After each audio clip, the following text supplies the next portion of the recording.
Hi, welcome to all current and prospective university students to the GraceKennedy Foundation Scholarship presentation.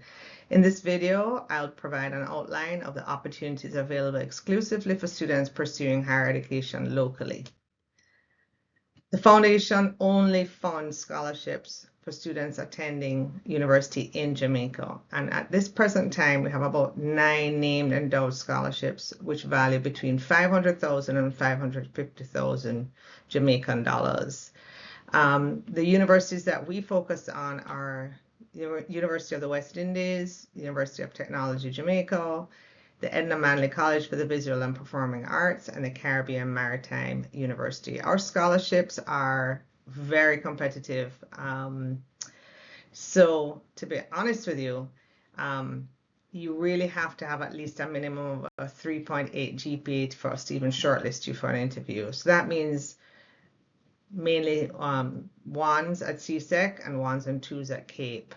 The great thing about a scholarship is that it is renewable. Once you maintain and fulfill the requirements of the scholarship, it's renewable. So let me tell you a little bit about the scholarships that we have. We have the GraceKennedy Jamaica Scholarship, which is valued at 550,000 Jamaican. It's for a student who is just completing CAPE Unit 2 and entering UE. We do not fund med or law for this particular scholarship. We have the GK UTEC scholarship, which is also valued at 500,000.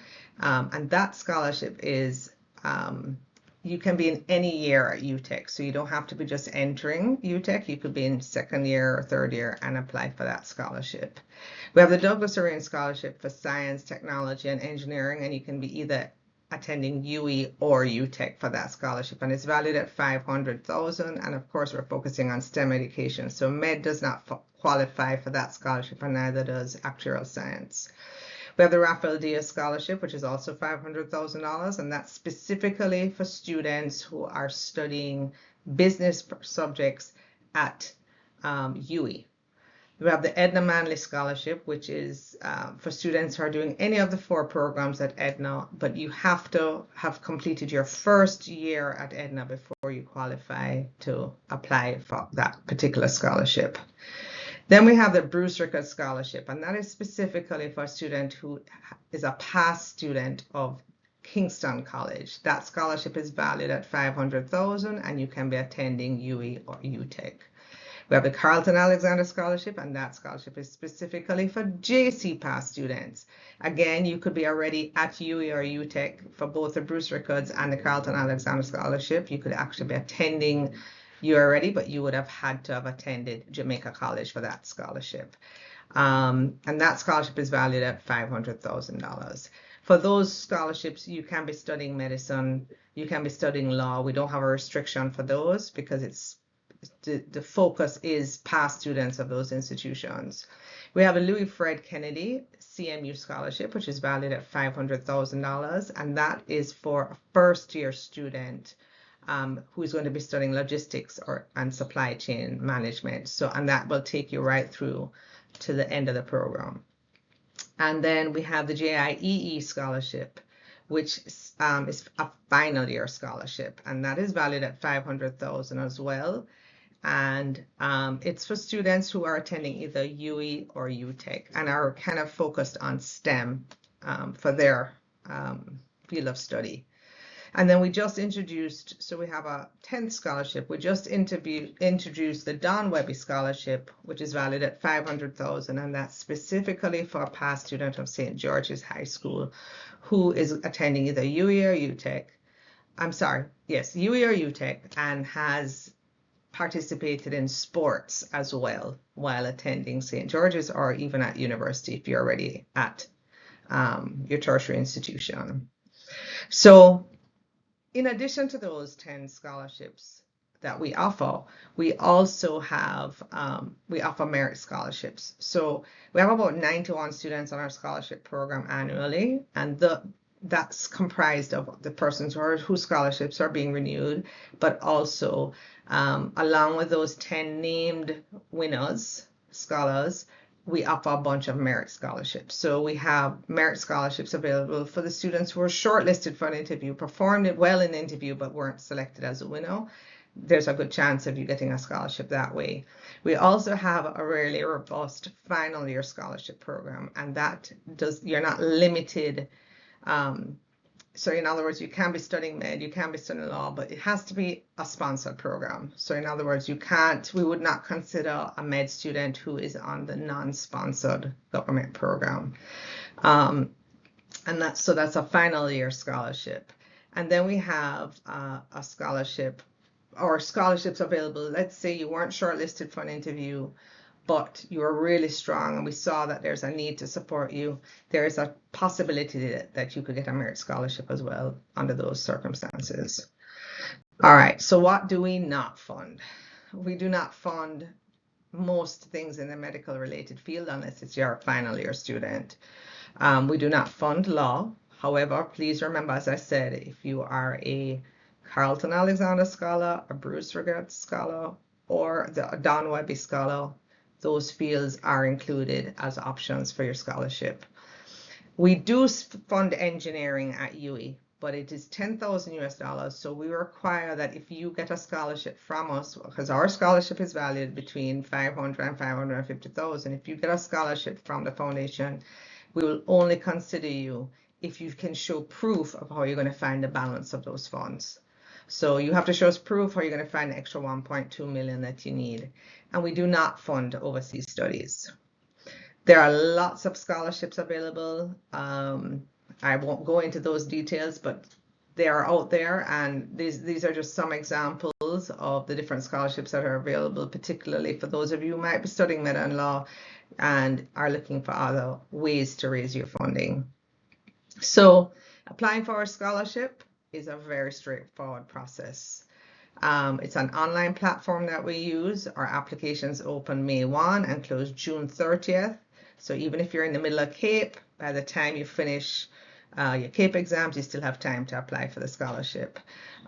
We require that if you are awarded a scholarship, you have to maintain a minimum of a 3.0 GPA, which majority of our scholars exceed that comfortably. We also require anybody on our scholarship program to complete community service hours through what we call our GK Campus Connect program, and I'll explain that in a few minutes. And you have to adhere to the terms and conditions that govern the scholarship. We've had situations where people get our scholarship and then secretly accept another scholarship. But the problem is nothing is a secret because we work with the universities. They are part of our interview panel, and they will inform us if one of our scholars has received other scholarships. So it's really important that if you feel a need for extra funding, that you come to us and have a discussion with us about what your plans are and get approval before you proceed. Now, as I said, our scholars, one of the things we've developed, which we really love at the GraceKennedy Foundation, is our GK Campus Connect program. It's a program that's designed to really help our scholars to feel part of the GK family. So we have things like our Scholars Mingle, which is an opportunity for you to meet with all the senior execs of GraceKennedy, meet former scholars who might be employees of GraceKennedy or not, and just to get to learn more about the company and to network, basically. We have other sessions about financial literacy, about being healthy, we have a series called Making the A Grade, where you get to, think about how to mentally, physically be really strong as you go through university. So we're constantly thinking through how to support our students who are on scholarship with us. But as we mentioned, the way that you give back, we feel like anybody on scholarship with the foundation has been blessed, has been, has a talent and the ability to do well, and that's why we have selected you, and therefore we think you should pay it forward and give back. So we have a program called ACE with Grace tutoring program, and so our scholars, as they have to do 40 hours of voluntary or community service each year. And how how most of those hours are used is to tutor. And you can tutor students from the primary up to the tertiary level, depending on what your skill set is. And those students apply to us and we assign them to you. In addition to that, we recognize that we have many, many university students facing hunger on a daily basis. It's a reality. When you come out of university, some of our students on our program were on PATH. While in high school, you'd get funding to buy lunch. And then when you come to university, not only do you need to find tuition, some of you might have to find boarding, and hunger is a reality. And it's alarming and it concerns us. So we have a food bank for the students who are in greatest need. And our scholars will help to package the goods and for us to distribute to the students who are on that Campus Connect Food Bank program. So how do you figure out to get selected, to get shortlisted for a Grace Kennedy scholarship? Well, first of all, and this is a general advice for any scholarship you're applying for, you need to prepare. You need to do the research on all available scholarships early. Do not wait till the last minute. Invariably, every year we get applicants who I go, but why didn't you apply for this scholarship? It would have covered everything that you're studying. And we get a response of, boy, I didn't know, I missed the deadline. Prepare. If you do not have the funding you need to go to university, you have to be very strategic, very aggressive. Do your research early. Ensure that you have all of your correct documentation in place. If you are applying to UE or UTech and you may have been born in another country, make sure you have your naturalization papers or you're considered a foreign student and you are charged at a different rate. So make sure you have everything in place so that when you apply for any scholarship, you have all the paperwork ready. Be aware of all deadlines. Don't wait for the last minute to apply. So the Grace Kennedy Foundation scholarships close June 30th, but maybe the NCB scholarship closes earlier. Maybe the Sagicor scholarship closes on a later time. I have no idea. My point I'm making is you're not to wait till the last minute. And you need to, and by the way, we can tell, like when I get an application from a student where like the essay isn't written well or it's incomplete information, I'll check to see when they sent in their application. And they may have great grades, but everything else is kind of sloppy. And I'll realize, oh, they applied on June 29th, right? They applied late, so it was a rush. That will affect your chances of being shortlisted. You need to confirm your referees early. So you cannot ask your referee for a letter the day before the scholarship process closes, right? One, they have to upload the reference letter. So it's their responsibility to upload a reference letter, not you. And if they don't upload it, then your scholarship application is not closed. It's not submitted. Just a little tip on that. Find referees who, one, will be reliable, upload what you need, and two, will give you an excellent reference. You need to find people, and I'm talking about the references have to be teachers or your principal at the school.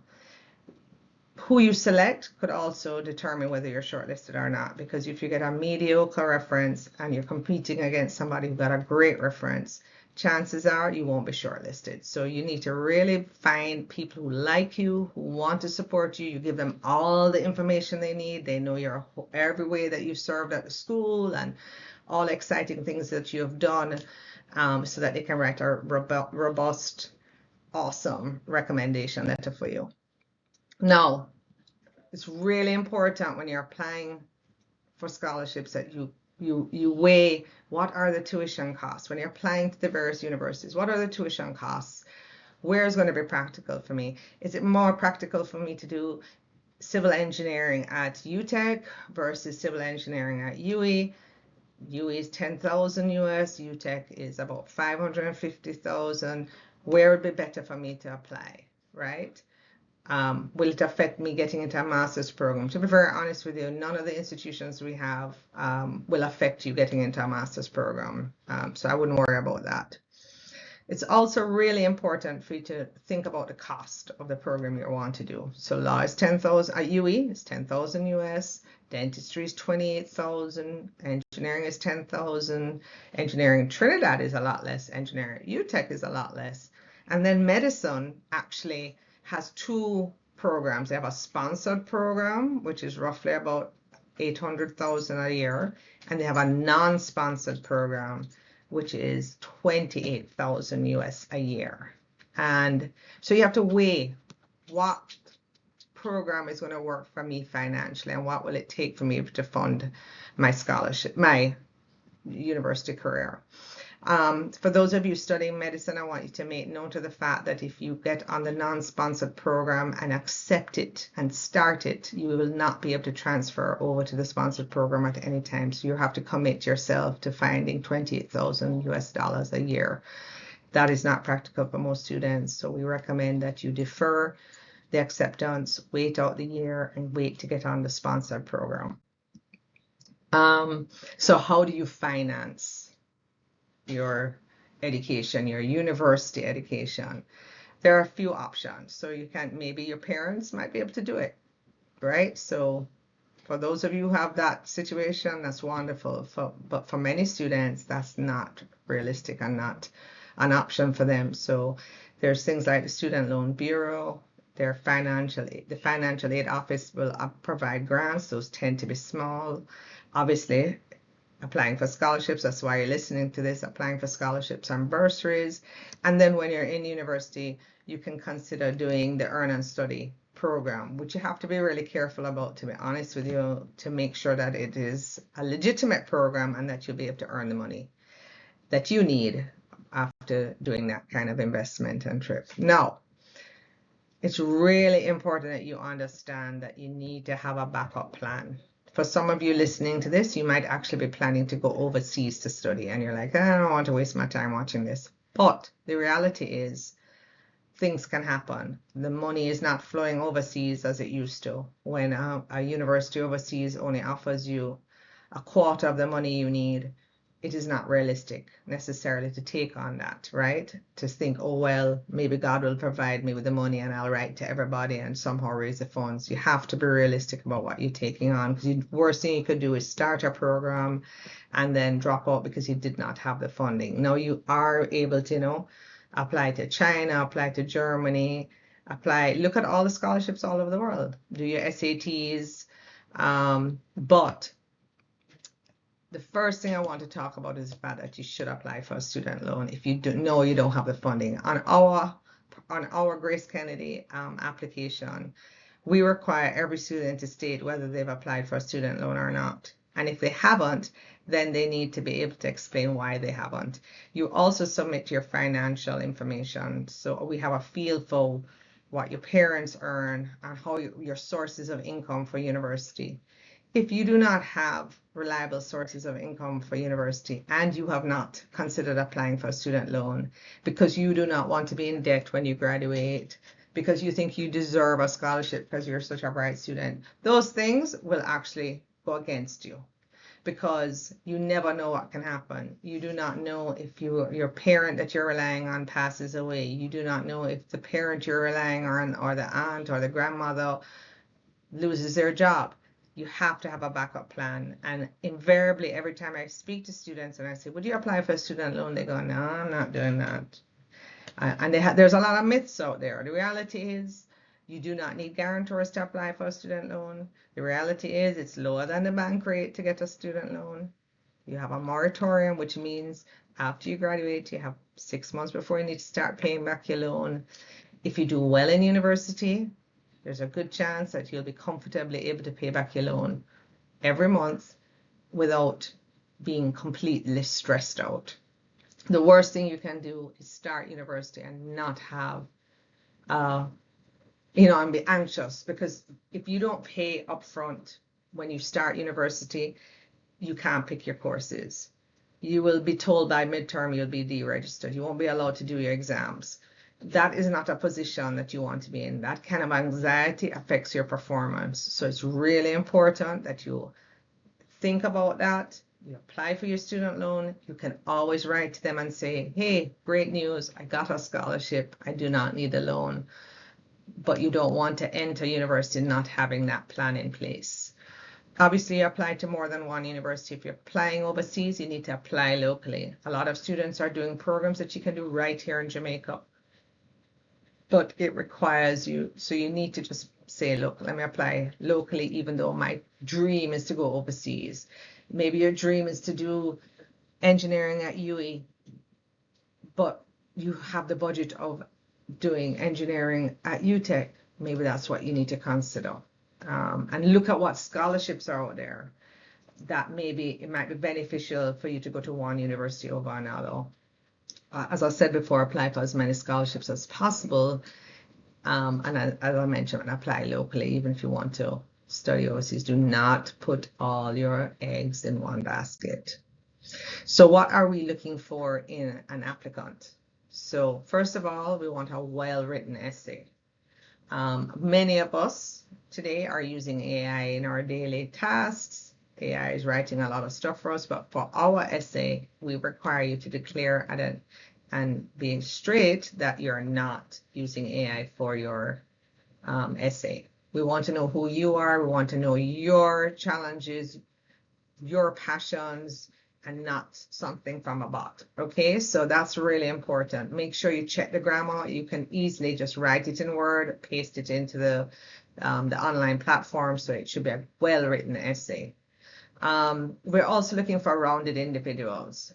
Not everybody's going to be head boy or head girl, and not everybody's going to be the president of their club, but we are looking, by the time you're completing sixth form, that you're actively involved in the school community. You're actively involved in the clubs or the sports that you participate in. You're a leader in those activities. If you're already at university, sometimes in your first year, you're getting adjusted, but you still need to get involved in clubs, because that is something that we're looking for. And of course, I'm going to ask you to make sure you have an appropriate email address, just your name, at Gmail or whatever, nothing weird, and you have to have good phone etiquette. There are many occasions we call you to ask you about something on your application, and we expect that when we call, we're speaking to somebody who's respectful, polite. So be very conscious of that. And then, what are we looking for if you get selected for an interview? And hopefully this will help you for any interview that you do. What are the first impressions? How are you dressed? Are you dressed professionally? Is your hair well groomed? You know, for the men, your hair grows a lot after high school. Just make sure it looks groomed and you look nice. You have on a tie, that kind of thing. So your first impression is important. Your nonverbal communication is important. Do you give good eye contact? Do you shake firmly? Are you rocking in your chair when you're speaking, or are you confident? Are you, that's important as well. And then, of course, we look at your verbal communication. Can we hear you when you're being interviewed? Are you, saying and have you practiced? Is it obvious that you have really put in the work and you're prepared for this interview? It's really important that you don't just rehearse stuff too, because sometimes when we interview students, they're rattling off. Because we know, you guys, when you'll do your research, you'll know there's certain questions you're asked, tell us about yourself, and then all of a sudden we'll get a 5-minute whole thing about your whole life, when that's not what we want. We want you to talk naturally and, but you do prepare. You need to prepare. The other thing you need to do is make sure you know about whichever company is offering you the scholarship, that you know all about them. The worst thing you can do is come to a GraceKennedy scholarship interview and not know anything about GraceKennedy. You will not be sure. You will not win the scholarship if you do not have a knowledge about the company. So, for example, if you're a JC Pass student and you come to the scholarship interview, we expect you to know about GraceKennedy. We expect you to know about who Carlton Alexander is. If you're applying and shortlisted for the Douglas Orien Scholarship, we expect you to know who Douglas Orien was and the impact he had. He's still alive, by the way, so that was who Douglas Orien is. But we also expect you to know about GraceKennedy. We expect you to know who the CEO is. Now, this is an ongoing joke we have every year, because I'm the CEO of the GraceKennedy Foundation. And when we ask students, do you know who the CEO of GraceKennedy is? They say me. And I go, no. I'm the CEO of the foundation. Or when we ask them what they know about Grace Kennedy, they say, well, Grace Kennedy does scholarships, they're involved in environmental stuff, they have a food bank. That means that that student has only done research on the foundation because they think, oh, the foundation is giving the scholarship, so that's all I'm going to talk about. When you need to know about the company, you need to know who Grace Kennedy is, who our CEO is of the group, why do we have two divisions, who we are. That's the kind of research that you need to do. And that applies to any scholarship you apply for. So it's really important that you are well prepared. Speak to people who might be on a scholarship program, do the research, look at who's a scholar for Grace Kennedy Foundation, and reach out to them to give you tips on how to prepare. And that's basically it.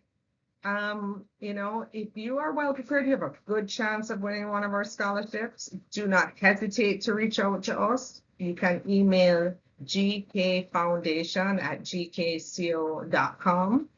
I hope that this video and this presentation has really helped you to kind of figure out how to prepare and to be ready to send in an awesome application. And we look forward to meeting many of you in the near future.